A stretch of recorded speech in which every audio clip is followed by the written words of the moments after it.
time to have forgotten that I've even read a book, you know? So, not my bag. Quite disappointed in that, but I think it just solidified my thoughts that I just need to permanently...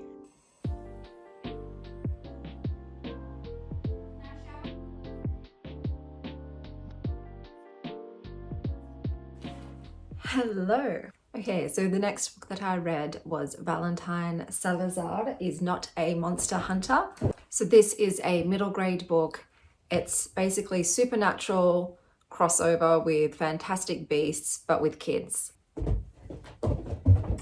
So the story begins with the family going through the grief of losing one of their members, and it shows how each member of the family processes their grief in a different way, and is very much centered around the idea of should you follow your family's traditions or should you forge your own path. It's that push and pull between doing what you feel is right versus what is expected of you or what others want you to do. The monsters in it are very fantastical. You have flying mountain lions and chipmunks with flame tails. And basically Valentina's family have decided to eschew the family tradition of being monster hunters. So in this world, there is a rift between two worlds, and sometimes these fantastical beasts come through that tear into this world. And the Salazars were very famous monster hunters. They would find these creatures and kill them, but Valentina's father had a change of heart and decided that he felt that the monsters were misunderstood, and instead of murdering them, he found ways to return them back through the rift to their own world. So their family has broken away from this guild, but however, some members of the family are still in the guild. It was interesting. It was fast paced. I'd probably recommend it to 8 to 14-year-olds. I personally gave it 3.5 stars. I could see it being a television series or a cartoon show. I feel like it would work well with that. But it was fun. It was cute. Like I said, very centered on family and tradition and your own sense of morals and ethics. And that was Valentina Salazar is Not a Monster Hunter. And then I had Easy Vegan Christmas. So this was a cookbook. The pictures were lovely. Once again, not all recipes had pictures, and I just won't cook a recipe that doesn't have a photo. Just won't be drawn to it. This one had some interesting recipes that I am looking to try. However, a lot of them were things like side dishes or relishes and sauces, and I guess they're very helpful, but for me, I'm looking more for meals rather than... So yeah, I'd say, especially if you're newly vegan, it's a good one to pick up for, Christmas recipes. But yeah, we'll see how I go with some of the recipes that I decide to cook from it. And then I picked up An Inheritance of Magic, and I DNF'd this at 120 pages. This book was just so info dumpy, so much information dumping. And the main character, I found them particularly boring and not very interesting. I believe that in this world you inherit magic, and there are a few people that do have magic. They called it Drewcraft, and this guy was trying to teach himself because his father passed away. And then he ends up being caught up in this, inheritance thing where he's actually related to a famous magic house, and the head of that house is looking for someone to inherit the house, and it's based on the breadth of their power, and it turns out he might have a lot of power. But this book was just dull. It was actually putting me to sleep. I was falling asleep. And at the 120 page mark, we got to the point where his cat was almost beaten to death. And I'm like, no. Okay, this is a point where I peace out, drop mic. I'm going home. I'm done for the day. So yeah, I decided to DNF that one. And then I picked up House of Pounding Hearts. So this is the second in a series. I enjoyed House of Beating Wings. I gave that 4.5. This one I gave 3 stars. The opening page, I'm just going to read you an excerpt. This was said, "It's too soft. No such thing as too soft, unless we're discussing penises." And that was said by the character Phoebes, who was a very, a caricature of a gay man, just a very horny gay man, but at least he was delivering some decent one-liners and kept the humor going a little bit. But in this book, the FMC, I remember saying previously that I hope she has some character growth, but no growth was had. She's incredibly stubborn and prideful and whiny and brattish and impulsive and an absolute fool of a took. So I couldn't stand her. And the fact, look, was there still love triangle-ish stuff going on? Yeah. But the main love interest is 700 years old. She's 22 and she's not a mature 22-year-old. And I can't fathom being 700 years old and becoming enamored with a 22-year-old child. I am 38. I find people generally that are under the age of 30 to be babies in my mind. Like, I see them as babies, as little cuties.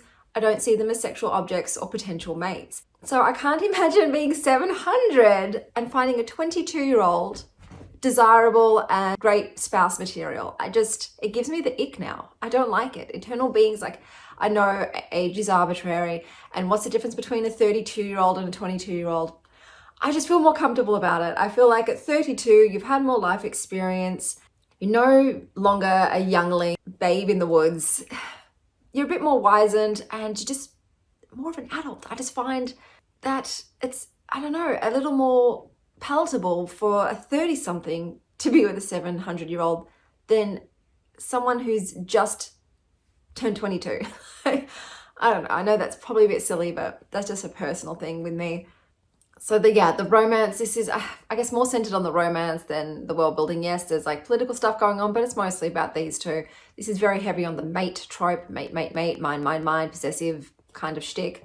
There was a scene, look, the sex scenes though were just utterly cringy for me. Cringe. There's one scene where she is rubbing herself on his thigh and talks about how his thigh hairs helped her climax. And she does this twice. Like, I guess good for you, girl, that you can hump a man's thigh and come twice, but okay, it's an interesting choice. Just didn't do anything for me. I was like, not feeling it, except for the friction burn and the whole thigh hair thing twisting around her clit. I'm like, no, mama don't like it at all. Not my flavor of spice. That's all I'll say. So yeah, this one just didn't do it for me. I lost complete interest. I wasn't really into any of the characters. It became just really aggravating, I guess, and clumsy. And the magic that there had been in the first one, I guess the promise of potential the first one had with the world building and the magic systems, and I'm like, oh, this is interesting, just completely fell apart in this one. And I was out. I'm like, yep, I will not be continuing on in the series. So the book that I'm still listening to is Powerless. I am halfway through it. Oh, okay. Now I did say with this one I wasn't sure, and I'm still not sure. It's still feeling like 3 stars. I'm at the point where I'm like, do I continue on? I've read 250 of this 500-page book. Am I past the point of no return? I should just finish it, or should I count my losses and cut it here? I'm not sure. So once again, to refresh your memory, in this world, there are powerless people who have no powers. They've been hunted to extinction for the sake of keeping the bloodline pure. The elites are the people who were in power and the royals, and they don't want these humans sullying the blood and creating mudbloods. The FMC is one of said mudbloods and has been parading as a psychic in order to escape unnoticed. The prince is the executioner, hunts down all these mudbloods and slits their throats. Now, is he morally grey and actually not doing what they say he's doing? No. He's doing what he's meant to be doing.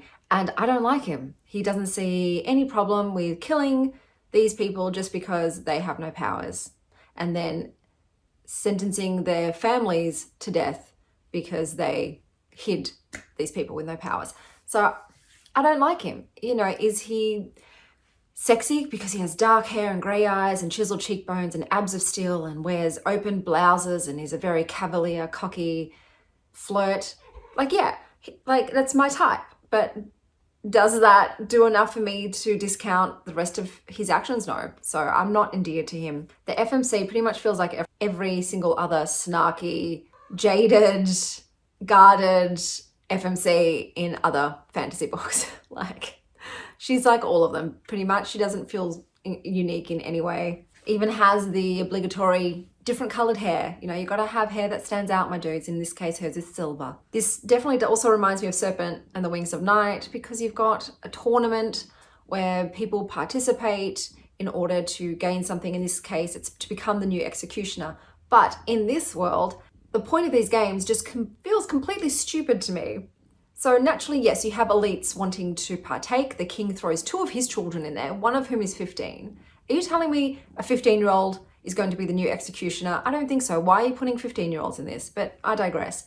Anyway, so they're all competing because they want to be the executioner. They've all grown up together. They're trying to say like, oh, we're all going to kill each other, but they're not, are they? Yeah, they might hurt each other quite badly, but I don't think any of them are going in for the kill when they're friends. However, where it gets just dumb to me, they've thrown a bunch of people from the village, so the peasants, with their lesser magics, and they don't allow them to choose to want to compete.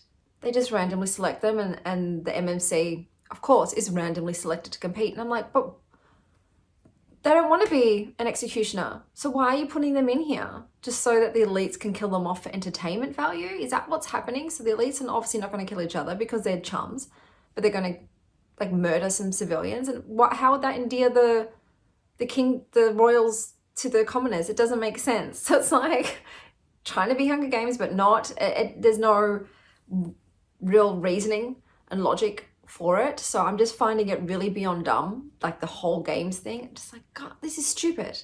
This is dumb. But basically they're in it now. At 250 pages, they're finally in the games. This is so slow paced, guys. It was really dragging. It just feels like every other fantasy book I've read, there is really nothing that is jumping out to me. There's just constant flirtatious, I'm going to stab you banter between the FMC and the MMC. And naturally too, the MMC's brother, the actual heir to the throne, is also interested in Our Lady. Naturally, you got to have multiple princes vying for your heart, right? You can't just have one. Two princes are got to be frothing over this peasant girl. I don't know. I think, like I said, because I've just read so many books, I'm a bit jaded. I don't know. I'm about to go shopping with Kiddo and her friends, so I have to trail at a distance where I can still see them, but I can't hear them. So I am putting on my headphones and I'll be listening to this book whilst I do laps around the shopping centre. And then after that, I'll decide if I'm going to push through to the end or if I'm going to call it a day and be done. But so far, it's not impressing me much. And it's looking like a 3-star read. But I think that'll be the last book for this vlog. And then I'll start a new one. So I'll see you when I come back from the shopping centre.